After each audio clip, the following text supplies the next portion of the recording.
Hello students, चलिए आज हम बीएसटी का 10th चैप्टर स्टार्ट करते हैं जो कि है वित्तीय बाजार यानी फाइनेंशियल मार्केट। उससे पहले क्या करते हैं, इसके पहले का जो चैप्टर हमने किया था यानी फाइनेंशियल मैनेजमेंट, उसको थोड़ा सा याद कर लेते हैं।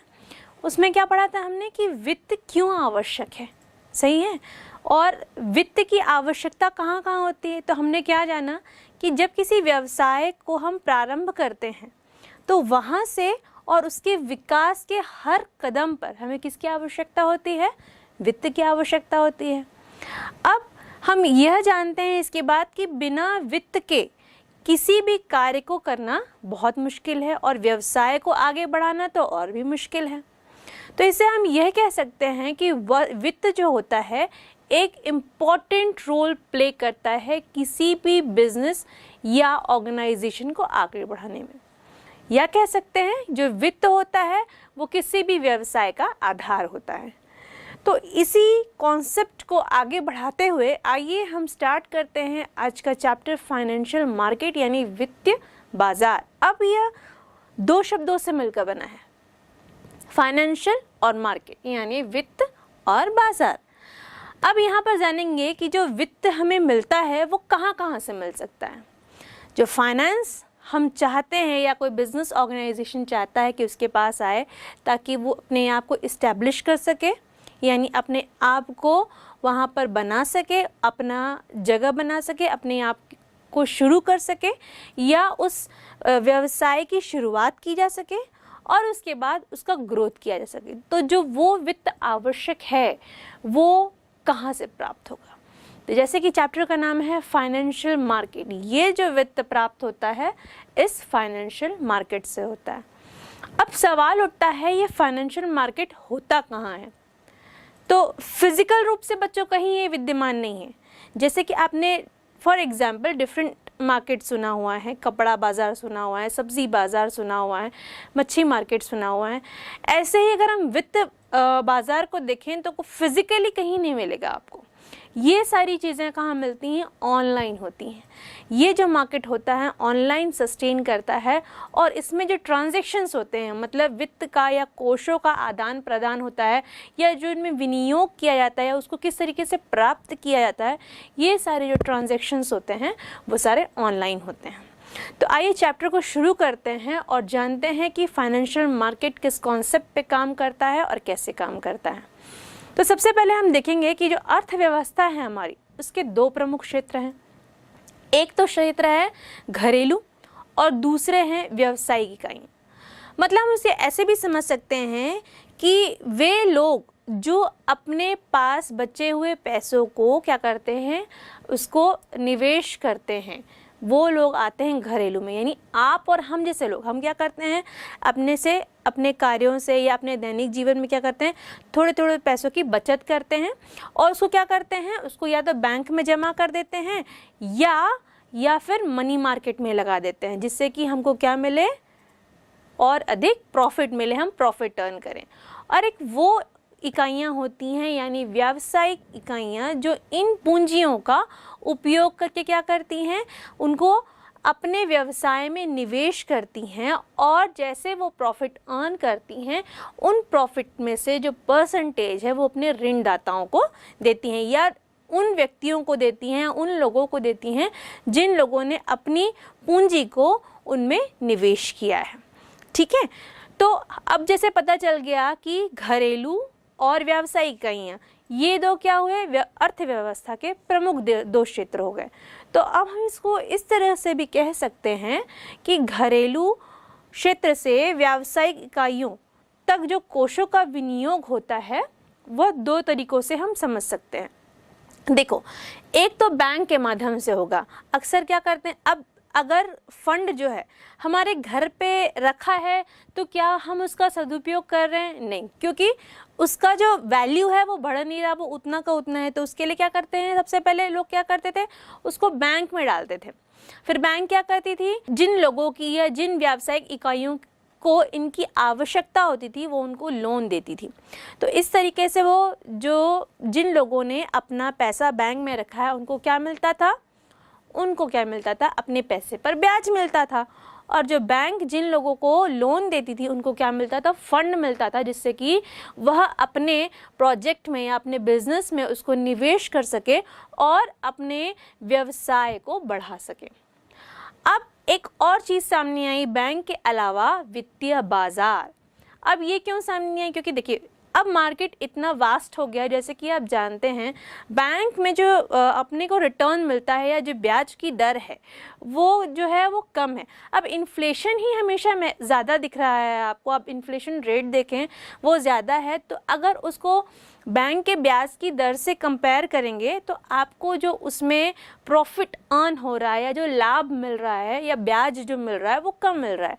तो लोगों ने जब जाना कि अब इस किस तरीके से हम और अच्छे तरीके से निवेश कर सकते हैं जिससे कि क्या हो, हमको और अधिक मात्रा में क्या मिले, प्रॉफिट मिले, या हमें और ज़्यादा मात्रा में डिविडेंड्स मिले, तो उन्होंने क्या पाया, या फिर क्या चीज़ें सामने आई, वित्तीय बाजार। यहाँ पर जब मनी लगती है, यहाँ पर जब पैसे लगाए जाते हैं, यहाँ पर जब कोषों को लगाया जाता है या निधि को लगाई जाती है, तो से ज़्यादा मात्रा में क्या मिल सकते हैं, लाभांश को प्राप्त किया जा सकता है।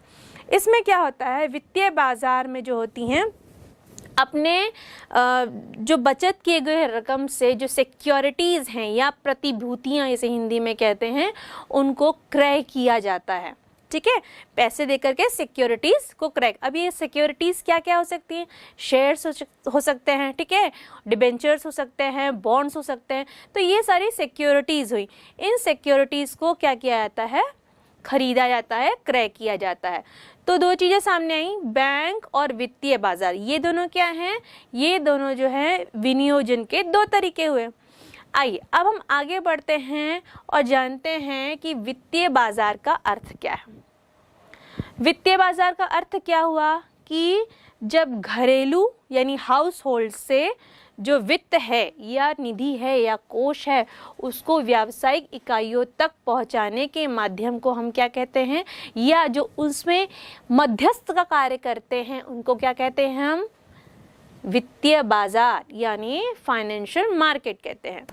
अब वित्तीय व्यवस्था को अगर हम समझें तो वित्त को बहुतायत वाले क्षेत्र से जहां पर उसकी आवश्यकता ज़्यादा है वहां तक जो पहुंचाने का कार्य करता है वो कौन करता है, वित्तीय बाजार करता है। ठीक है, अब इसमें क्या क्या होते हैं, वित्त जो व्यवस्था है वो 3 प्रकार के होते हैं। वित्तीय व्यवस्था कैसे 3 प्रकार की हुई, जैसे कि आप बोर्ड पे देख रहे हैं, पहली व्यवस्था है वित्तीय बाजार, दूसरी है वित्तीय संस्थाएं और तीसरी है वित्तीय प्रतिभूतियां, यानी इसको इंग्लिश में कहेंगे फाइनेंशियल मार्केट। ठीक है, दूसरा है फाइनेंशियल इंस्टीट्यूशंस और तीसरा है फाइनेंशियल सिक्योरिटीज़। अब ये तीनों मिलके क्या करती हैं, जो वित्त होता है जो जहाँ पर ज़्यादा से ज़्यादा मात्रा में इकट्ठा है उनको उनकी ज़रूरत की जगह पर पहुँचाते हैं और उससे कि क्या होता है, वित्त का ज़्यादा से ज़्यादा अच्छी मात्रा में इस्तेमाल किया जाता है। अब इस वित्त बाजार में एक इंस्ट्रूमेंट हम बात करेंगे वित्त संपत्ति के बारे में। अब ये वित्त संपत्ति होती क्या है, जो वित्त संपत्ति होती है वो एक प्रकार का प्रपत्र होता है जिसमें कि क्या होता है, कोषों के लिए जो जब हमको कोष चाहिए, मान लीजिए ये प्रपत्र तब डेवलप किए जाते हैं या बनाए जाते हैं और इनका निर्गमन इसलिए किया जाता है जब किसी संस्था को या किसी व्यावसायिक इकाई को अपने डे टू डे वर्क या वर्किंग कैपिटल की आवश्यकता होगी, उसकी पूर्ति के लिए इस प्रपत्र की क्या की जाती है, इस प्रपत्र को निर्गमित किया जाता है। तो बच्चों इस तरीके से हमने क्या समझा कि फाइनेंशियल मार्केट क्या है, वहाँ पे जो अर्थव्यवस्था के जो 2 प्रमुख क्षेत्र होते हैं वो कौन कौन से होते हैं, और जो वित्त बाजार है इन दोनों के बीच यानी जो घरेलू और व्यावसायिक इकाइयां हैं उनके बीच किसका काम करता है, इंटरमीडिएटरी यानी मध्यस्थ का कार्य करता है। उसका प्रमुख उद्देश्य क्या है कि जहां पर वित्त की बहुतायत है वहाँ से वित्त को लेकर के जहाँ उसकी ज़रूरत ज़्यादा है वहाँ पर उसको स्थानांतरित करना। और यहाँ पे 3 प्रमुख क्षेत्र हमने जाने, कौन कौन से जाने, पहला प्रमुख क्षेत्र जाना वित्तीय बाजार, फिर वित्तीय संस्थाएं और वित्तीय प्रभूतियां। और अब हम जानेंगे कि इससे वित्त को हम किस तरीके से परिभाषित कर सकते हैं। आइए इसके लिए हम एक परिभाषा को देखते हैं। तो सर ग्रांट ने दी है यह परिभाषा। इस परिभाषा के अनुसार वित्त बाजार ऐसा संयंत्र है जो कि उधारकर्ताओं को ऋण उपलब्ध कराता है और ऋणदाताओं को वित्त लगाने का अवसर प्रदान करता है। तो देखिए, अब आप इससे यह समझ सकते हैं कि जो फाइनेंस है उसका फ्लो कैसा होता है, कि जहाँ पर लोगों के पास वित्त ज़्यादा है उनको क्या कर दिया जा रहा है, उनको एक तरह का अवसर दिया जा रहा है कि वह अपने वित्त को लगाएं और उससे डिविडेंड्स यानी लाभांश को प्राप्त कर सके। और उधार जिनको चाहिए, ऋणदाता तो वो लोग हुए जो कि वित्त को अपने लगा रहे हैं, उनको क्या दिया जा रहा है, उनको अवसर प्रदान किया जा रहा है। और उधार जिनको चाहिए उनको क्या दिया जाता है, ऋण उपलब्ध कराया जाता है या उधार उपलब्ध कराया जाता है जिससे कि वह क्या करे, अपने व्यावसायिक इकाइयों में निवेश कर सके। तो बच्चों, इस तरीके से हमने वित्तीय बाजार यानी फाइनेंशियल मार्केट के कॉन्सेप्ट को जाना और उसके डेफिनेशन को जाना।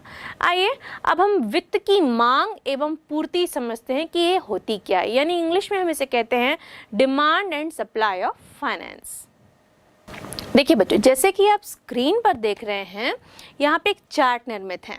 यहाँ पे दिख रहा है वित्त का पूर्ति कक्ष, यहाँ पे दिख रहा है वित्त का मांग कक्ष। वित्त के पूर्ति कक्ष में आप देख रहे हैं कि कौन कौन से पूर्तिकर्ताओं को लिखा गया है या सम्मिलित किया गया है। तो वित्त के पूर्ति कक्ष में हम देखें तो वित्त के पूर्ति कक्ष में जो पूर्तिकर्ता हैं वो परिवार हैं, वित्तीय संस्थाएं हैं, व्यापारिक बैंक हैं, बीमा कंपनियां हैं और विदेशी विनियोजक हैं। ठीक है। और मांग कक्ष को अगर देखें तो व्यापार, उद्योग, कृषि, सरकार, ये लोग मांग कक्ष में हैं। तो जैसे कि मैंने आपको बताया कि वित्तीय बाजार का कार्य क्या है, उसका मुख्य कार्य यही है कि जहां पर वित्त ज़रूरत से ज़्यादा है वहां से वित्त को निकाल कर या वित्त को कहाँ स्थानांतरित किया जाएगा, जहाँ पर उसकी आवश्यकता ज़्यादा, यानी पूर्तिकर्ता से मांगकर्ता की ओर हस्तांतरित किया जाएगा। तो यहाँ पर जो वित्त बाजार है वो वित्त को स्थानांतरित करता है, यानी क्या करता है, वो एक इंटरमीडिएटरी यानी मध्यस्थ का रोल प्ले करता है। और जब जो पूर्ति करता है अपनी निधि को या अपने पैसों को या अपने वित्त को जब यहाँ निवेश कर रहे हैं या उधार के रूप में दे रहे हैं, तो उस स्थिति में क्या होगा, उनको प्रतिफल क्या प्राप्त होगा, लाभांश या ब्याज, मतलब जो डिविडेंड्स मिल सकते हैं या फिर जो ब्याज रहती है वो मिल सकती है। तो इससे बच्चों को समझ में आता है कि वित्त की मांग और वित्त की पूर्ति किस तरीके से होती है। अब वित्त की मांग एवं वित्त की पूर्ति को समझने के बाद आइए हम देखते हैं कि जो वित्त बाजार के कार्य क्या क्या हैं।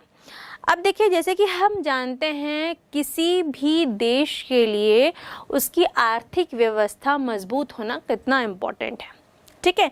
अब ये आर्थिक व्यवस्था मजबूत कैसे होगी, जब उसकी व्यावसायिक इकाइयाँ मजबूत होंगी या उनके फाइनेंशियल मार्केट जो होगा वो मजबूत होगा, उसके पास प्रॉपर फंड होगा जिससे कि कैश फ्लो प्रॉपर होगा, और अगर जिन इकाइयों को वित्त की आवश्यकता है उन्हें वित्त उपलब्ध हो पाएगा।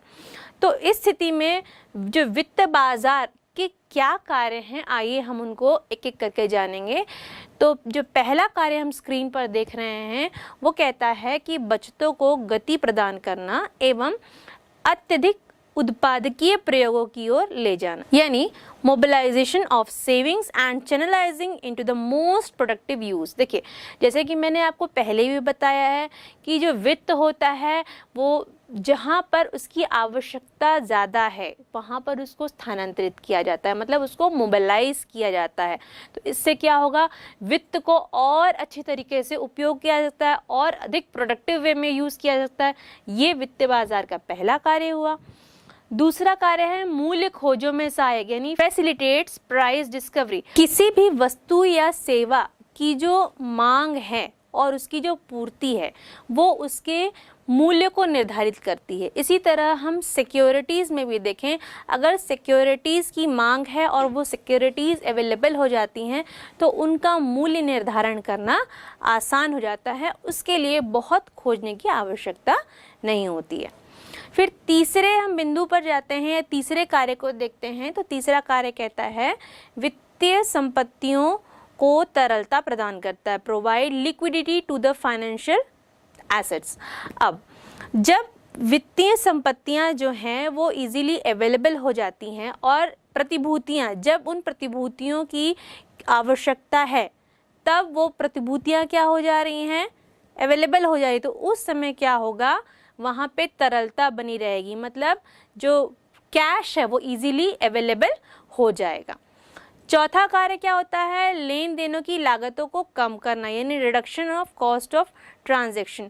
अब प्रतिभूतियों यानी सिक्योरिटीज, उनका मूल्य कितना है, अब हर कंपनी की अलग प्रतिभूति होगी, तो उन प्रतिभूतियों का सही मूल्य जानना, उसके लिए बहुत मशक्क़त करने की ज़रूरत नहीं होती।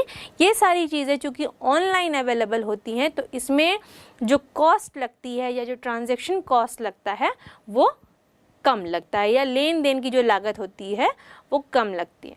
तो बच्चों इस तरीके से हमने क्या जाना कि वित्तीय बाजार के क्या कार्य हैं। आइए अब हम इसके बाद जानते हैं कि वित्तीय बाजार के प्रकार क्या हैं। तो इनमें जो होती हैं कई प्रकार के प्रतिभूतियों में यानी सिक्योरिटीज़ में व्यवहार किया जाता है। अगर हम इसको देखें, जो इसका डिवीज़न होता है वित्तीय बाजार का, वो उस बेसिस पे होता है कि इसको जो भुगतान की अवधि है उसके बेसिस पे होता है। जो अगर जिन प्रतिभूतियों की यानी सिक्योरिटीज़ की भुगतान की अवधि 1 वर्ष से कम है उन्हें अल्पावधि कहते हैं, उस तरह का वित्तीय बाजार पहला प्रकार होगा। और जिस तरह की प्रतिभूतियों में जो भुगतान की अवधि 1 वर्ष से ज़्यादा की होगी, वहाँ पे जो होगा वह दूसरे तरीके का या दूसरे प्रकार का वित्तीय बाजार कहलाएगा, जिसमें लॉन्ग टर्म और मीडियम टर्म हम कह सकते हैं। अब जैसे कि आप इस फिगर को देख रहे हैं स्क्रीन पर, वित्तीय बाजार को 2 भागों में बांटा गया है।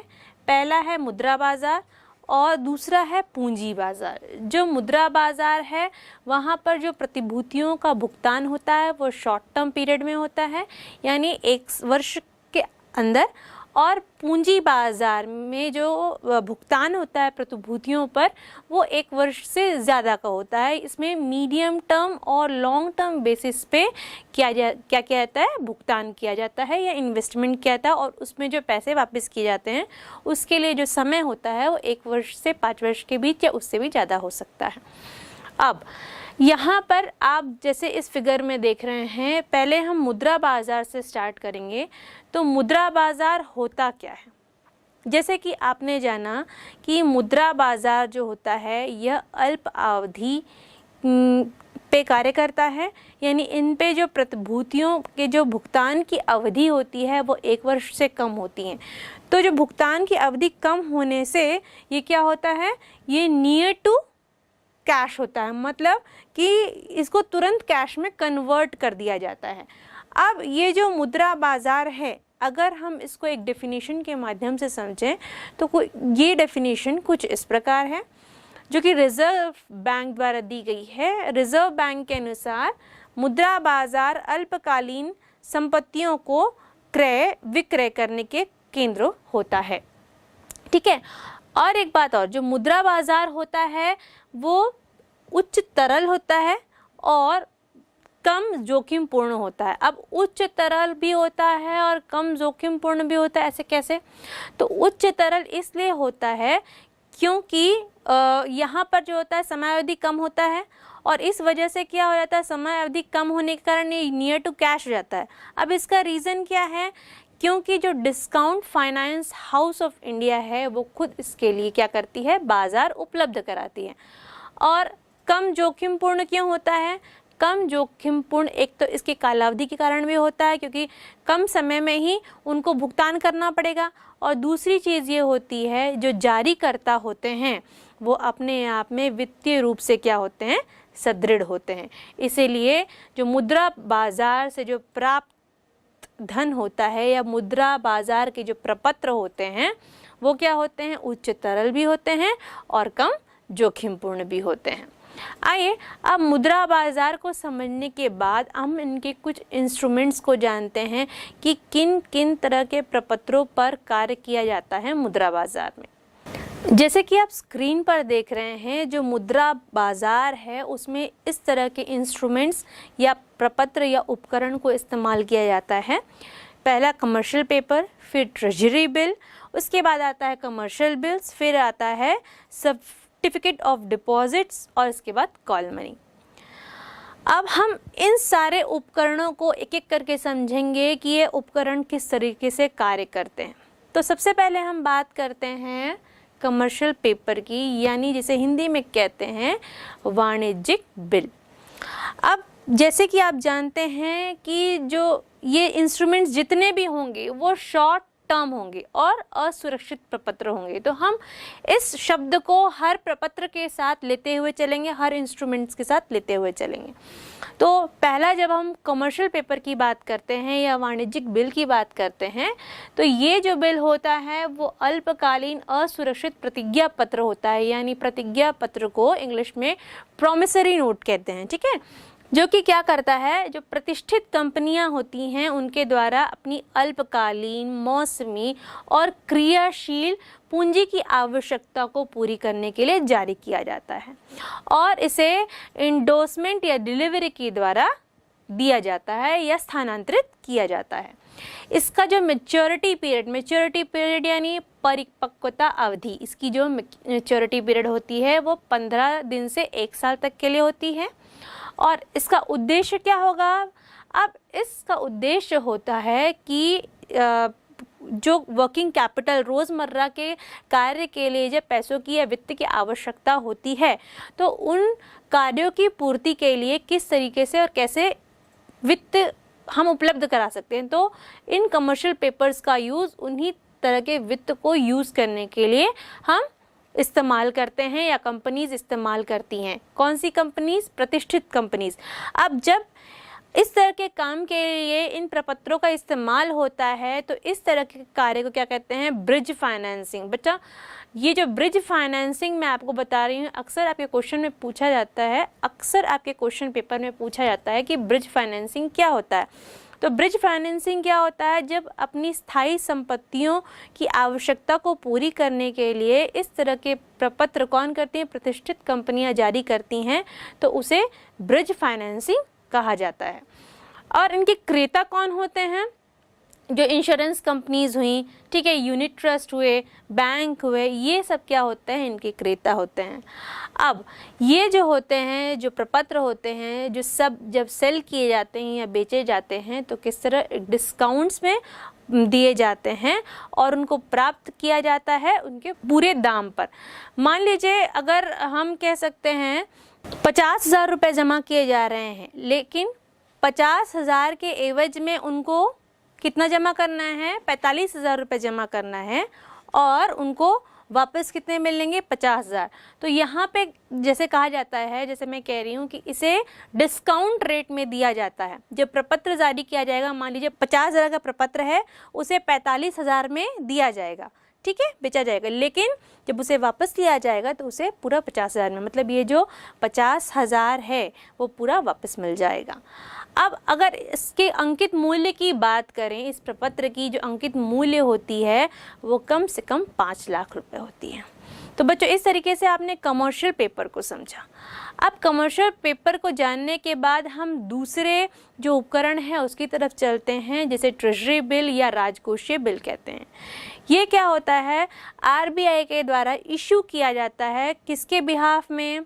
सेंट्रल गवर्नमेंट के बिहाफ में, जो कि अपने दैनिक जीवन के खर्चों में, दैनिक रोज़मर्रा के खर्चों में, जो सेंट्रल गवर्नमेंट को जो छोटे छोटे खर्च होते हैं उनके हिसाब से, उसके लिए जब फाइनेंस की रिक्वायरमेंट होती है तब ये जो प्रपत्र है वो आरबीआई द्वारा इशू किए जाते हैं। और ये जो प्रपत्र होते हैं कम से कम कितने हज़ार के होते हैं? 25,000 के होते हैं या उनके गुणक के रूप में होते हैं। इसे ज़ीरो कूपन बॉन्ड भी इसलिए कहते हैं क्योंकि इसमें जो हमको इनकम होती है ज़ीरो लेवल की होती है, इसलिए इसे ज़ीरो कूपन बॉन्ड कहते हैं। लेकिन अब इसमें इनकम कैसे होगी, अगर इसमें फ़ायदा कैसा होगा? इसमें भी फ़ायदा जो होता है कटौती के बेसिस पे और नीलामी के बेसिस पे होता है, जिसे हम इसे समझने के बाद आगे समझेंगे।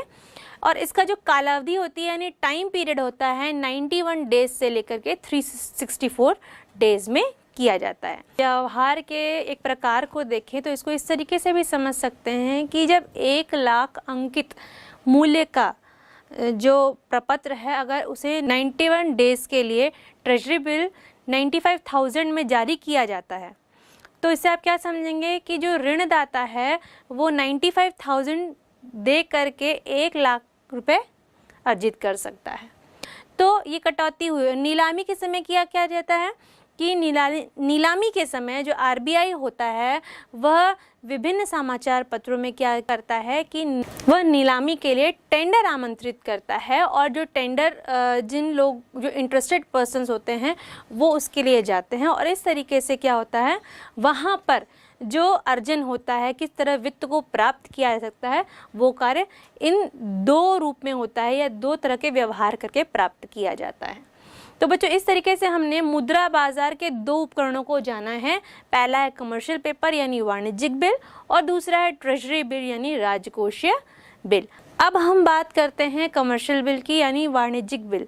आपने इससे पहले जो पहला कमर्शियल बिल के बारे में जाना वह था कमर्शियल प्रपत्र, जिसे कि जो विशिष्ट कंपनियां हैं या जो पहले से क्रेडिबल इंडस्ट्रीज़ हैं या व्यावसायिक कंपनियां हैं वो लोग जारी करती हैं। ये जो कमर्शियल बिल होती हैं एक तरह का बिल ऑफ एक्सचेंज होती हैं, जैसे कि आपने क्लास 11th में पढ़ा हुआ है। यह एक अल्पकालीन इंस्ट्रूमेंट या उपकरण की तरह कार्य करती हैं। इनकी जो कालावधि होती है वो 90 दिनों की होती है। यह जो पत्र जो लिखा जाता है वो विक्रेता द्वारा लिखा जाता है और क्रेता द्वारा स्वीकार किया जाता है। अब क्रेता द्वारा जब इसे स्वीकृति दे दी जाती है तो वो प्रपत्र किसके पास आ जाता है? वो प्रपत्र विक्रेता के पास वापस आ जाता है। इससे क्या होता है, जो विक्रेता होता है, ठीक है, उसे क्या मिल जाता है? उसे धन मिल जाता है या कोष मिल जाता है, और जो क्रेता होता है उसे क्या मिल जाता है? उसे जिस वस्तु की आवश्यकता है, जिसके लिए प्रपत्र लिया गया है या उसको स्वीकार किया गया है, वह वस्तु से मिल जाती है। तो यह था कमर्शियल बिल यानी वाणिज्यिक बिल। अब हम आगे बढ़ेंगे अपने चौथे इंस्ट्रूमेंट यानी उपकरण की ओर मुद्रा बाजार के, वह है कॉल मनी या मांग मुद्रा। अब जो कॉल मनी होता है, जैसे कि मैंने बताया कि ये सारे इंस्ट्रूमेंट्स जो होंगे शॉर्ट टर्म यानी अल्पकालीन होंगे और रिस्की होंगे। तो ये जो होता है इनमें जो प्रपत्र होते हैं वो इंटर बैंक यानी इंटर बैंक ट्रांजेक्शन्स के थ्रू होते हैं, मतलब एक बैंक के द्वारा दूसरे बैंक को भेजा जाता है। ये किस लिए किया जाता है? क्योंकि बैंकों को क्या करना पड़ता है, अपना CRR मेंटेन करना पड़ता है। अब CRR क्या होता है? Cash reserve ratio. ये मेंटेन करना मतलब एक बैंक के पास इतना कैश रिजर्व होना चाहिए हमेशा।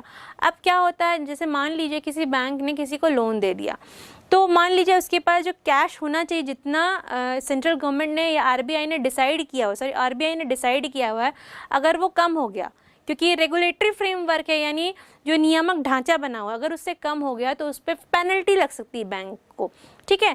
तो इसके लिए क्या होता है, जो एक बैंक होता है 1 से 15 दिनों के लिए क्या कर सकता है, मतलब ये ड्यूरेशन बता रही हूँ मैं, 1 से 15 दिनों के लिए क्या कर सकता है, दूसरे बैंक से ये प्रपत्र इशू करके यानी कॉल मनी इशू करके क्या कर सकता है, उस वित्त को प्राप्त कर सकता है।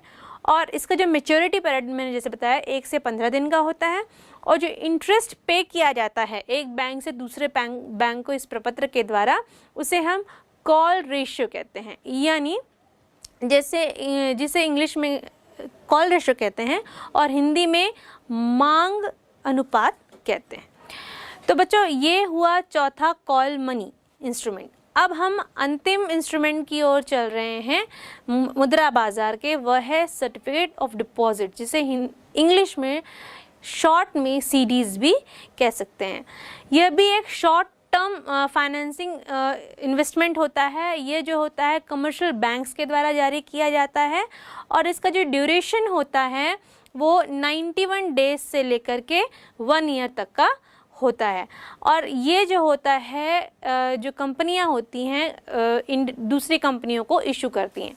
अब जैसे आप देख रहे हैं, जो मैंने सबसे पहले कमर्शियल यानी बिल यानी जो वाणिज्यिक प्रपत्र की बात की, उसमें मैंने बात किया जो क्रेडिबल इंस्टीट्यूशंस होते हैं या जो पहले से धनाढ्य हैं, जिनका अपना एक अलग से ब्रांड नेम है, वो ये प्रपत्र इशू करते हैं। फिर मैंने आपको ट्रेजरी बिल की बात की, वहाँ पर आरबीआई ये प्रपत्र इशू करता है। फिर मैंने आपसे कमर्शियल बिल की बात की, उसमें क्या किया, ये जैसे शॉर्ट टर्म इंस्ट्रूमेंट्स थे, इसमें जो बात हुई ये बिल ऑफ एक्सचेंज हुए। और जब मैंने कॉल मनी की बात की तो ये बैंक जो है, इसमें क्या होते हैं, बैंक दूसरे बैंक के लिए कैश रिजर्व रेशियो मेंटेन करने के लिए इन प्रपत्रों या इन इंस्ट्रूमेंट्स को जारी करते हैं। और जब मैंने सर्टिफिकेट्स ऑफ डिपॉजिट्स की बात की तो यहाँ पे जो कमर्शियल बैंक्स होती हैं वो अपने छोटे छोटे जो होते हैं वर्किंग कैपिटल या day to day working capital पे कार्य करने के लिए या उसको प्राप्त करने के लिए इस तरह के प्रपत्र को या सीडीज़ को जारी करते हैं। तो बच्चों, इस तरीके से हमने पांचों इंस्ट्रूमेंट्स को डिटेल में जाना है। आइए अब हम सीडी यानी कैश ऑफ डिपॉजिट्स और एफडी के बीच के अंतर को जानते हैं। जमा प्रमाण पत्र और स्थायी जमा के बीच अंतर। Difference between certificate of deposit CD and fixed deposit FD. अंतर का आधार पहला लेते हैं विनिमय साध्य यानी नेगोशिएबल। अगर सीडी में देखें तो ये स्वतंत्र रूप से विनिमय साध्य होते हैं और एफडी में देखें तो ये स्वतंत्र रूप से विनिमय साध्य नहीं होते हैं। इसके पश्चात हम दूसरा अंतर का आधार अवधि लेते हैं यानी टाइम और पीरियड। तो सीडी में देखते हैं कि ये 91 दिनों से 1 वर्ष की अवधि के लिए जारी किए जाते हैं। और स्थायी जमा पत्र यानी एफडी में अगर देखें तो स्थायी जमा न्यूनतम 14 दिनों के लिए जारी किए जा सकते हैं तथा अधिकतम कोई सीमा नहीं है। तीसरा अंतर का आधार कटौती यानी डिस्काउंट लेते हैं। तो सीडी में देखें ये प्रपत्र वास्तविक जमा राशि पर कटौती काट कर जारी किए जाते हैं और एफडी में ये वास्तव में जमा की गई राशि के लिए जारी किए जाते हैं।